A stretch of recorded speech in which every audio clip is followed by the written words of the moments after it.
Staying overnight at a rest area in an RV, can you do it? And what about truck stops? Let's find out. Camping in rest areas, yes, you can. Like in Arizona, I can only base that. This is where I'm from. But in Arizona, yes, you can pull in there and you can sleep in your RV.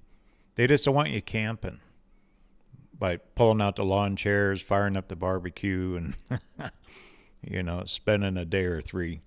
But you can easily spend the night in a rest area legally in your RV, get some good rest, and keep on going. A lot of the Arizona rest areas along the interstate actually have water access and sewer dumps, so you can empty your holding tanks.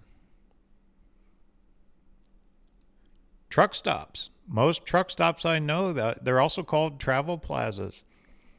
And some of them you can ask permission, but almost all of them you always see an RV parked there, especially the bigger rigs. So you can easily pull in a truck stop, spend the night, same as a rest area. You're going to buy your diesel there probably get some food. So they appreciate the business too. But as long as you're not parking out of lanes, blocking traffic, blocking trucks from getting in and out, no one's going to say anything. I know I stayed at One Love's one night, and they actually had a security guard going around, and I talked to him. He goes, no problem. You're parked fine. Get some rest, and then keep on going.